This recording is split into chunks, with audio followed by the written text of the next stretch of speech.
Assalamualaikum warahmatullahi wabarakatuh. Kembali lagi bersama saya Ari Jono di sini di program Las Tamasya TV. Di sini kita akan membahas berbagai macam serba-serbi kehidupan yang bermanfaat tentunya.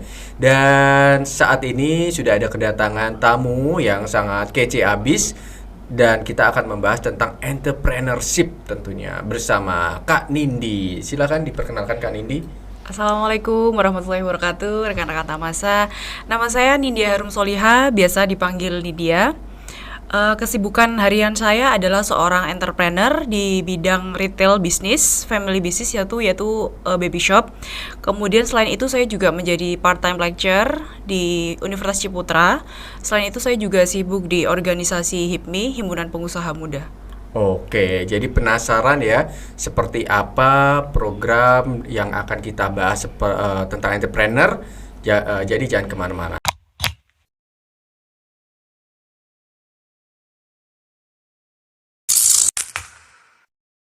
Gimana kabarnya Nin? Alhamdulillah baik, Mas Ari. Baik, kesibukannya apa untuk saat ini? Saat ini ya masih bisnis, sama ngajar, sama organisasi juga. Organisasi ya, organisasi ini ya, HIPMI. HIPMI itu HIPMI, Himpunan Pengusaha Muda. Himpunan Pengusaha Muda Iya. Indonesia ya? Kebetulan saya PIC yang di Jatim, jadi Jatim. Badan Pengurus Daerah Jatimnya. Oke. Nah itu dulu tuh kalau nggak salah ketuanya itu Sandi Uno ya? Ya benar. Nah benar. kalau sekarang itu siapa nih? Kalau yang jadi Mas Sandiaga Uno ini kebetulan dulu ketua BPP yang pusat. Kalau sekarang yang pusatnya itu Mas Mardani Maming. Nah kebetulan yang di Jatim itu adiknya Mas Rois Sunadar Maming, ketuanya. Iya. Oke, wah tentunya sangat keren banget ya membahas tentang entrepreneur dan kira-kira entrepreneur itu menurut Nindi itu bagaimana sih? Entrepreneur itu adalah sebuah sebenarnya istilah yang kayaknya gampang-gampang sulit ya. Orang dipikir kayak pengusaha bisnis gitu. Dipikir kayak semua orang kan bisa menjadi seorang pebisnis, seorang pengusaha. Tapi kenapa kita disebut namanya entrepreneur? Karena di situ harus kita selipkan yang ada namanya kreativitas. Dan nggak bisa yang namanya sebuah usaha itu yang stuck cuman di situ aja dan cuman dijaga sendiri, nggak ada perkembangan, nggak ada penambahan digital informationnya. Nah, di situ yang bedanya pengusaha biasa dengan entrepreneur, gitu. Jadi ada added value di dalam sebuah bisnis, gitu. Oke, jadi ternyata entrepreneur sama pebisnis biasa ya, iya. Pebisnis biasa itu beda ya? Berbeda. Salah satunya kalau entrepreneur itu berarti dia udah melek digital ya? Yaps. Udah melek digital, terus selain digital mungkin apalagi? Selain digital juga ada added value di dalam bisnisnya. Dan yang namanya bisnis itu kan yang bisnisnya jalan, bosnya jalan-jalan. Jadi jangan sampai kita selalu stuck aja di toko atau stuck di bisnis. Dan kita harapannya ke depan kan bisnis itu adalah autopilot. Jadi jalan meskipun bosnya meninggal, meskipun dilanjutkan oleh generasi kedua, generasi ketiga, bisnis itu akan tetap jalan. Nah, itu yang namanya entrepreneurship. Jadi ada added value di dalam sebuah bisnis. Berarti ada ininya SOP-nya ya. SOP pasti. SOP-nya yang memang harus diikutin, dipatuhi sehingga siapapun pemimpinnya ya sudah mengalir gitu aja ya, sudah terencana dengan baik ya Nin ya. Oke, ngomong-ngomong dulu waktu kecilnya cita-citanya memang jadi entrepreneur. Cita-cita sih enggak, jujur, karena dulu kan mungkin stigma-nya waktu masih kecil itu yang prestis ya, karir prestis adalah dokter, polisi, ya kan, itu wajar lah ya.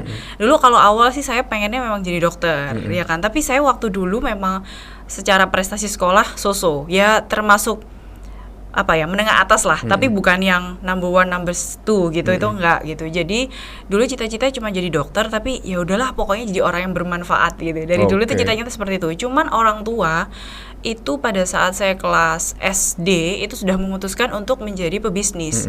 Jadi mungkin secara tidak langsung saya dan adik-adik saya tuh terbawa ya virus-virus entrepreneur dan menjadi pengusaha itu gimana sih, terus susahnya kerja sendiri tanpa ikut orang tuh seperti apa sih. Ya itu akhirnya kita terbawa gitu sampai sekarang. Oke, dan sekarang sudah terjun nih di entrepreneur. Nah, kira-kira suka dukanya apa? Suka dukanya gini ya, kalau secara setiap bulan pendapatan itu pasti kita beda-beda ya kan. Dan namanya apalagi pandemi, terus nggak pandemi itu ada namanya bisnis itu up and down, ada naik, ada turun. Terus mau gimana kita besok, mau gimana kita kemarin, itu tergantung kita. Nggak ada yang namanya bos, nggak ada yang namanya manajer yang maintain. Kamu besok harus tugas ini loh, kamu harus ngapain-ngapain, itu tergantung kitanya. Jadi bisnis kita mau naik, bisnis kita mau turun, itu tergantung kita. Terus selain itu juga kita sebagai entrepreneur tuh kita harus tahu kewajiban-kewajiban yang harus kita bayar tiap bulan.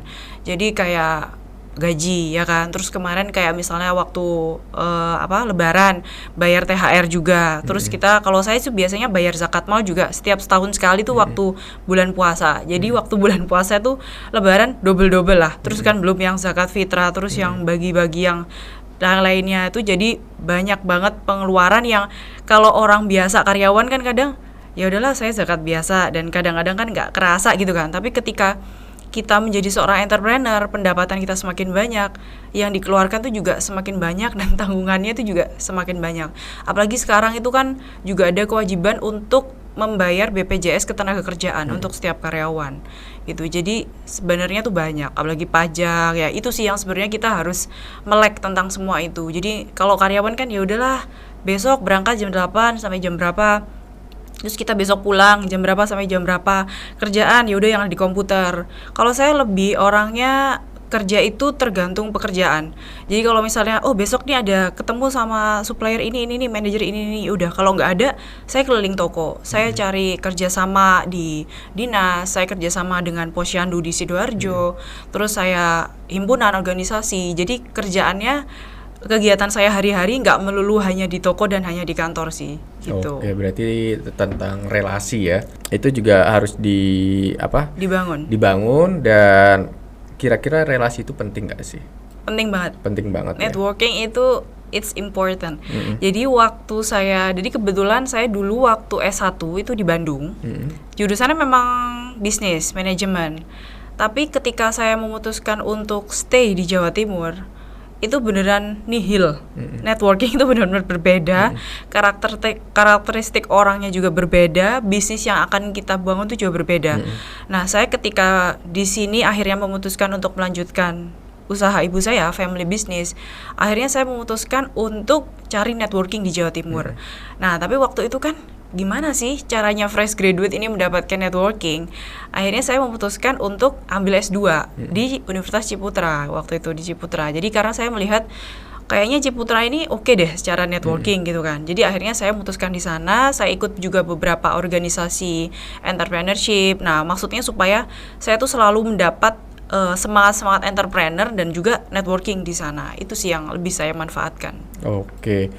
Terus misalnya nih kita ingin mendapatkan relasi nih, sudah mendapatkan relasi ya, sudah mendapatkan relasi tadi seperti yang Nindi sebutkan itu kan di Ciputra ya, seperti itu. Nah, lalu kan sudah mendapatkan relasi kan membangunnya itu kan tidak mudah nih ya.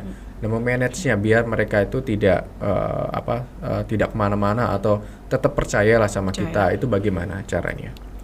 Menurut saya yang penting adalah personal branding yang baik. Jadi yang pertama adalah karakter kita dan personal branding yang baik seperti jujur, tanggung jawab. Kemudian selalu setiap diberi pekerjaan atau selalu di tiap kita berinteraksi, itu kita tuh langsung open for opportunity. Ketika ngobrol itu beda ya umurnya dulu, ketika kita 25 ke bawah sama 25 ke atas, ngobrolnya tuh udah mulai yang berbau productivity. Nah, ketika kita bergaul dengan mereka, kalau bisa itu mereka tuh ada trust ke kita. Nah, kita menciptakan trust itu sih yang tidak mudah. Jadi menurut saya ketika kita bergaul apapun, jadi tidak harus berbau tentang bisnis ya. Mungkin kita di dalam kepengurusan atau misalnya organisasi atau di dalam misalnya kuliah kita diberi tugas kayak gitu. Kan kita kelihatan ya Mas ya, kayak anak ini dikasih tugas dikerjakan. Anak ini di dalam organisasi diberi kepercayaan untuk mengerjakan apa, itu diselesaikan. Nah, dari situ itu timbul trust dari teman-teman networking kita. Jadi sebenarnya dari situ itu muncul juga pekerjaan yang baru. Salah satunya saya juga sekarang kan buka juga sewa mobil angkutan. Jadi itu juga timbul dari teman-teman juga. Jadi awalnya kan waktu itu ayah saya tuh juga sewa mobil yang Innova top ya, mobil transportasi gitu kan. Gara-gara pandemi sempat turun kan, down. Akhirnya muncul opportunity untuk mobil angkutan. Jadi seperti Grand Max, Traga kayak gitu-gitu. Itu kan karena memang beberapa teman-teman itu dari ekspedisi, terus yang usaha-usaha itu lebih membutuhkan mobil yang angkutan kayak gitu daripada mobil-mobil yang transportasi. Nah akhirnya muncullah, akhirnya sampai sekarang juga terjalin gitu kerjasamanya. Ya berawal dari trust yang dibentuk oleh kita sendiri. Oke, Gitu. jadi ya personal branding kita itu memang harus dibangun dan kalau misalkan diberi amanah ya, ya kita harus melakukannya dengan baik ya Baik. seperti itu dan jujur ya seperti yang Nindi tadi bilang Benar. ya. Oke, jadi itu teman-teman yang jadi kalau misalkan kita ingin membangun relasi ya kita harus mendepankan itu personal branding kita itu ya harus jujur dan tentunya kalau sudah diberikan tugas itu ya kita harus kerjakan dengan baik ya. Nah, Nin, kalau misalkan kita ingin memulai bisnis nih, kira-kira umur yang bagus itu umur berapa sih, Nin? Karena kan sekarang itu banyak sekolah-sekolah itu mulai dari SMP, SMA itu sudah ada pelajaran atau ekstrakurikuler entrepreneur nih. Nah, itu kira-kira umur berapa yang paling bagus? Umur yang paling baik adalah yang paling cepat. Apa tuh TK Menurut mungkin? saya Bayi. sebenarnya gini ya. Kalau saya juga kebetulan kan dulu dosen family business. Gimana cara menumbuhkan suksesi yang baik kepada anak kita? Kadang-kadang tuh beberapa masalah family business itu anak tidak ingin melanjutkan usaha yang dibentuk oleh orang tua. Lah, itu kan susah. Kenapa kok tidak mau?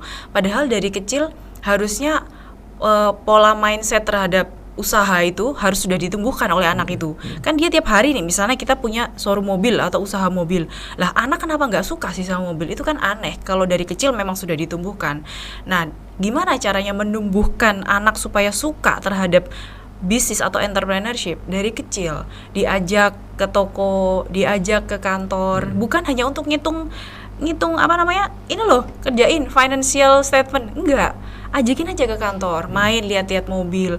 Akhirnya kan mereka gara-gara setiap hari ke kantor lihat, oh kerjaannya ibunya seperti ini, oh kerjaan bapaknya seperti ini, akhirnya timbul rasa suka, akhirnya timbul rasa keingintahuan, oh ternyata yang dikerjakan ibuku, bapakku selama ini tuh kayak gini. Karena dari hasil-hasil ini tuh aku jadi bisa sekolah, aku jadi bisa liburan, ya kan, anak-anak bisa itu, atau bisa beli mainan. Nah sebenarnya itu yang harus ditanamkan sejak kecil.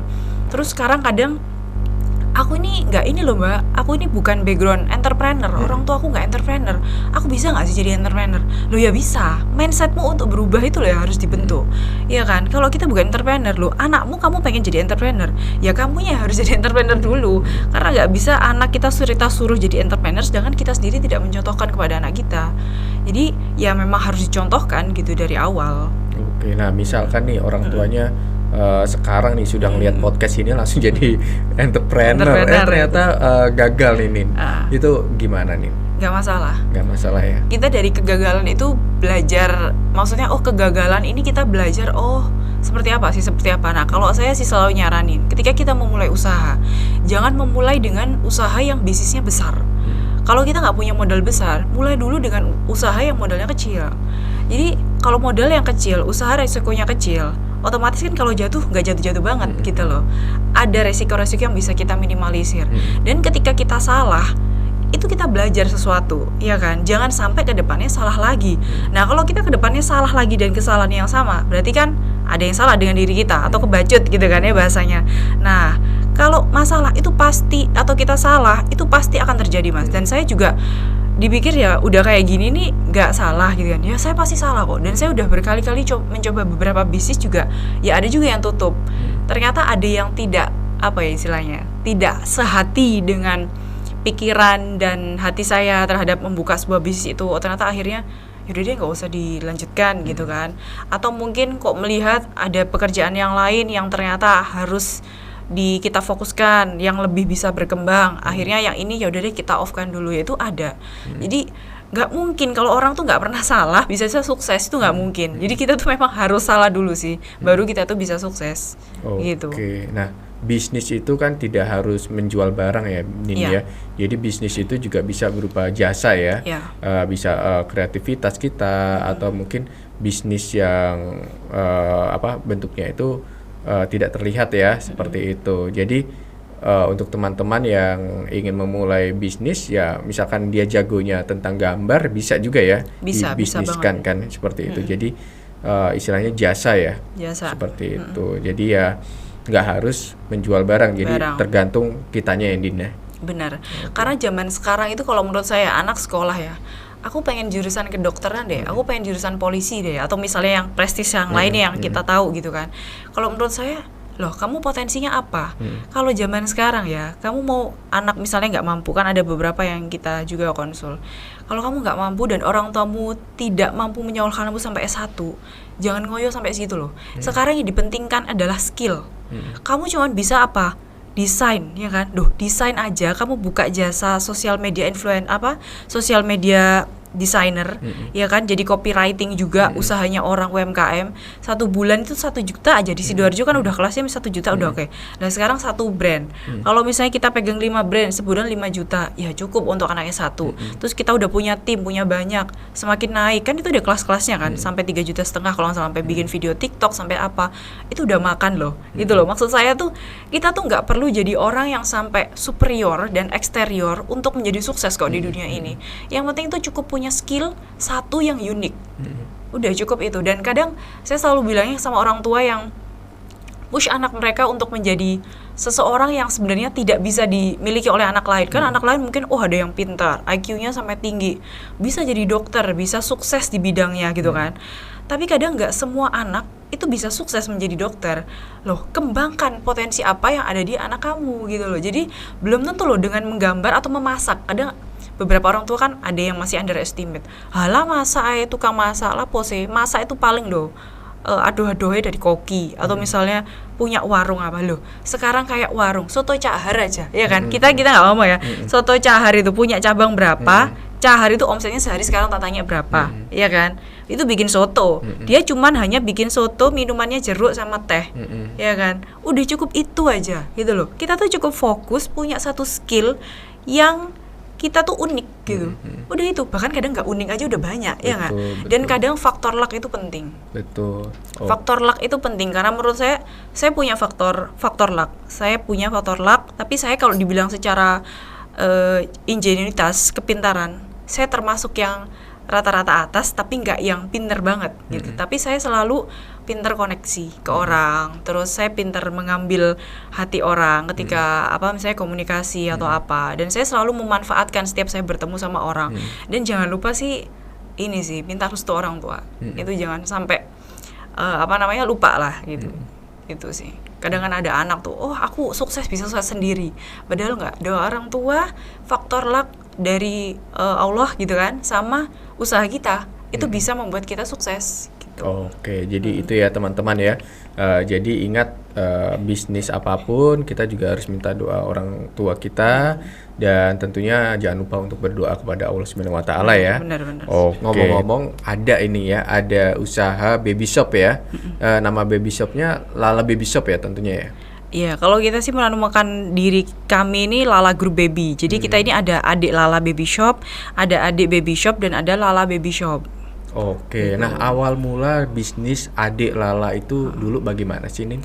Kalau awalnya itu gara-gara dulu sebenarnya ayah sama ibu ini kan satu kantor. Nah kebetulan ayah ini resign, kan otomatis ibu ini sungkan ya kan, masih stay di kantor yang sama. Akhirnya ayah waktu tuh ya udahlah, aku tak mulai usaha yang lain. Terus sambil mengisi kesibukan di rumah, ibu itu usaha-usaha yang lain. Nah kemudian sambil ngumpulin modal, dulu itu kontrak ya kan, nggak jauh dari rumah ada kayak ruko kecil banget, cuman 3 kali 5 meter bahkan, sewa. Terus lama-lama kita beli. Nah dari situ terus ayah kan dapat modal dari kerjaannya ayah sewakan tempat untuk kita ibu punya toko gitu kan, akhirnya punya 3, punya 4, punya 5. Dulu tuh pernah sempat 6, tapi akhirnya ada 1 cabang yang kita kira waktu itu kita juga butuh gudang gitu Mas, karena kan semakin peningkatan omset ini kita juga butuh sebenarnya tempat untuk gudang. Akhirnya kita memutuskan ya udah deh, tempat itu akhirnya kita close tokonya, kita buat gudang gitu. Jadi akhirnya sekarang kita stop di 5 cabang gitu. Oke. Ya, lokasinya di mana aja kalau boleh tahu? Lokasinya masih di sekitar kota Sidoarjo, jadi pusatnya ada di Sidokare Asri, di Gading Fajar, ada di Sukodono, Ruko Citra City, ada di Ruko Center Point, di Suko Salam, ada di Kahuripan, Ruko Boulevard, kemudian ada di Ruko Nagoya, di Jalan Gedangan, di Oke. Puri Surya Jaya. Kenapa bisa memilih baby shop, tidak memilih usaha-usaha lain seperti itu? Ini kan sebenarnya usaha ini ibu saya yang memutuskan ya. Tapi saya ngambil ke sini, saya selalu nggak mendapatkan competitive advantage dari usaha yang sudah dibentuk ini. Kenapa ibu saya dulu memutuskan untuk membuat usaha baby shop? Karena baby ini salah satu market yang memang tidak lekang zaman ya kan. Setiap tahun ada pandemi, ada nggak pandemi. Alhamdulillah kita ini juga termasuk yang tidak terlalu berdampak. Mungkin ada shifting ya, shifting pembelanjaan iya dari barang satu ke barang yang lain. Tapi salah satu pandemi itu nggak terlalu berdampak. Kemudian fashion baby ini nggak secepat fashion dewasa.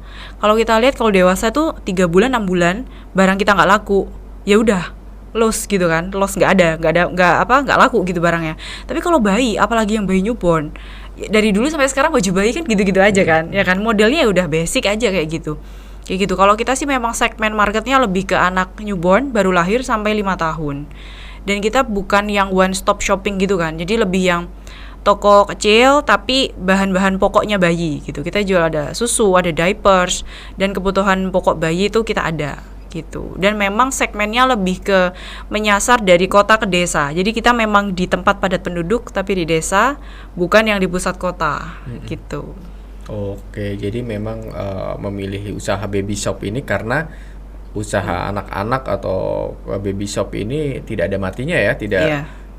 pasti orang setiap tahun kan pasti ada yang melahirkan nih ya. Jadi Benar. itu kan peluang nih untuk kita. Nah, Nin, misalkan nih kita ingin memulai usaha nih, usaha baby shop nih, awal mulanya itu bagaimana sih? Kalau dibilang memulai modalnya cukup besar. Sebenarnya memulai itu modalnya cukup besar. Tapi tinggal kita mau memilih aja, mau produknya yang mana. Kalau kita mau saya kan juga kebetulan kemarin tuh open ya for franchise sebenarnya. Jadi kita partnership lah hitungannya. Jadi kalau kamu punya tempat di mana, ayo kita kerjasama bikin tempat. Cuman modal itu lumayan besar mas. Jadi mungkin sekitar 500 juta di awal. Lah kalau untuk orang yang baru starting kan agak keberatan gitu. Karena modalnya ini cukup besar di susu. Susu formula itu kan modalnya cukup besar. Karena satu kaleng aja kan udah kadang 200 ya kan. Kalau yang kardus aja udah 80-90. Tapi kalau misalnya dia nggak mau partner ini nggak mau jual susu, bisa mungkin jual diapers atau barang-barang kebutuhan pokok lainnya yang bayi gitu. Jadi modalnya sih cukup besar. Terus kayak rak-rak itu juga cukup besar. Program komputer, terus kayak kasir, terus yang alat barcode untuk cetak harga itu juga cukup lumayan. Dan pakai tempat toko offline itu juga cukup. Nah, kalau saya sih menyarankan untuk yang orang yang untuk pemula tapi pengen starting bisnis baby shop, saya bilang jadi reseller aja deh bu, saya gitu. Karena kita kan juga open for grosir. Jadi saya ini juga ada offline, ada online, ada grosir, ada ecer juga. Nah, saya biasanya kalau kayak gitu suggest untuk jadi grosir aja bu. Tapi pembeliannya kecil aja. Jadi misalnya beli snack atau baju gitu kan misalnya, ambil 6 piece aja. Ambil 6 piece itu kan sudah ada harga grosir. Jadi itu udah bisa untuk berjualan dan kan gak resiko kan. Yaudah dia punya 6, tinggal dia share ke Shopee atau share ke ini status WA, laku ambil lagi kayak gitu. Dan kita selalu saja sih barang yang laku tuh yang mana, yang gak laku tuh yang mana gitu. Oke, nah terakhir nih Nin, misalnya kita masih bekerja. Nah, kita ingin memulai bisnis. Nah, itu kira-kira ada ini nggak? Ada tips nggak? Cara terbaiknya. Sekarang gini, kadang orang tuh memikirkan aku kapan ya waktu yang tepat untuk resign gitu kan. Sekarang usahanya yang dipunyain skillnya itu apa? Kalau menurutku itu dulu, usaha yang mau dibentuk apa? Untuk menjadi secure butuh modal berapa? Terus kira-kira ketika modal itu udah cukup, kira-kira perusahaan brandnya ini udah settle in the middle dan oke, saya resign. Ya udah, resign. Dan kalau ketika kita resign, pastikan semua planning itu mantap. Jadi jangan sampai kita masih tengah-tengah terus ya aku tak resign aja gitu. Ya cari mati ya kan. Dan apalagi kita nggak punya plan apa-apa. Jadi harus pastikan plan itu semua udah jalan. Ya biasanya istri yang jalan ya kan. Misalnya kalau Mas Ari misalnya punya istri yang jalan. Terus kita udah punya nih lumayan dua karyawan. Ini udah mulai kewalahan nih kalau misalnya aku handle sendiri. Yaudah deh kamu resign juga gitu kan. Ayo kita bangun usaha ini bersama-sama. Itu kayaknya akan lebih apik sih daripada kayaknya satu jalan sendiri untuk menjadi backup. Kalau menurutku sih kayak gitu ya. Jadi usaha yang dilakukan secara bersama-sama, juga planningnya juga istilahnya kalau dilakukan satu orang aja hasilnya 5 juta. Kalau dilakukan oleh 2 orang jadi 10 juta gitu kan. Kenapa enggak? Gitu. Kalau dengan resign ini menambah benefit yang lebih baik, ya oke, resign aja gitu. Tapi ada juga di luaran sana nih yang bilang kalau misalkan semuanya jadi entrepreneur, siapa yang jadi pekerja? Nah itu gimana? Nah itu, tenang aja masih banyak, pengangguran tuh masih banyak kok. Tapi kadang kita butuh menurut saya sih sekarang kita ada bonus demografi yang cukup tinggi. Nah sekarang kemarin kita ngelihat omongannya Pak Sandiaga Uno, Pak Erick Thohir, anak-anak sekarang yang lulusan S1 berapa sih? Dan sekarang lapangan pekerjaan yang ada di masyarakat tuh berapa sih gitu loh. Terus saya sendiri yang mengaku dulu tuh lulusan institut terkenal ya kan, terbaik bangsa, tapi mencari pekerjaan juga sangat susah gitu. Saya sampai dari 3 perusahaan BUMN juga sampai 3 kali interview juga belum tentu sampai lulus gitu loh, baru sampai beberapa kali, dan gajinya juga UMR, ya kan Mas? Maksudnya kalau misalnya kita ngelihat kita dari awal udah starting bisnis, usaha, kalau anak sekarang kayaknya lebih santai dan enjoy menjadi entrepreneur kalau saya lihat ya, karena mereka punya trigger, target kan, oh aku kerjaannya suka kayak gini-gini, tergantung karakter orangnya juga sih, mereka mau susah nggak? Kadang kalau anak-anak sekarang yang dibesarkan dengan mental yang nggak biasa susah ya kan, terus dari awal tuh manja ya kan, nggak mau ngangkat-ngangkat. Saya tuh dari awal dulu kulaan sendiri loh di PGS, di Kapasan itu ngangkat-ngangkat sendiri, panas-panasan naik mobil box. Ya sampai sekarang naik mobil box gitu loh. Saya nggak ada pakai mobil-mobil Innova, Alphard gitu kan, itu ya buat kita pergi-pergi misalnya kan. Tapi kalau kita kerja ya kita murni gitu loh, ke pasar cari barang, terus kita hujan-hujanan makan tuh kadang lupa lah. Itu yang daya juang yang kadang-kadang anak sekarang tuh nggak mau ya kan. Anak sekarang kan maunya aku pengen cepet, besok tiba-tiba jadi miliarder. Pokoknya ingat, kalau saya tuh selalu mengingat omongan, semakin kita cepat mendapatkan sesuatu, semakin cepat itu hilang. Jadi saya sih lebih suka yang dikit-sedikit, pelan-pelan, tapi utun gitu loh, dapatnya tuh terus gitu. Kalau saya sih gitu. Oke, jangan sampai jadi crazy rich ya. Nah crazy rich kemarin kayak binomo itu muncul, masuknya kena kasus ya kan. Gitu. Oke. Nah mantap banget nih obrolan kita kali ini. Semoga nanti bisa dapat manfaat nih untuk anak-anak muda khususnya yang menonton program Las Tamasya TV ini. Nah, ada pesan atau tips untuk teman-teman yang nonton acara ini mungkin nih? Tipsnya adalah untuk menjadi entrepreneur bukan hanya masalah modal, itu sebenarnya nomor sekian ya kan. Yang penting itu udah keinginan kuat. Ada keinginan, ada kemauan, ada ikhtiar, ada doa. Dan ketika kita sudah, dan doa restu orang tua. Dan ketika kita sudah punya itu semua, dan jangan lupa setiap kita mendapatkan sesuatu dari hasil jerih payah kita, jangan lupa zakat dan sedekah. Nah, zakatnya di mana nih Mas? Di tempatnya? Las Tamasya Di ya. Las Tamasya. Nah, jadi teman-teman yang misalkan kalian ingin zakat atau ingin sedekah, nah bisa ya tentunya di Las Tamasya, di Lembaga Amil Zakat Tamasya ya, tabungan amal saleh. Oke, ini nanti jangan lupa ya, nanti zakat atau sedekahnya di Las Tamasya ya. Insya Allah. Oke, mungkin itu aja ya obrolan kita kali ini, dan saya akhiri dengan wassalamualaikum warahmatullahi wabarakatuh.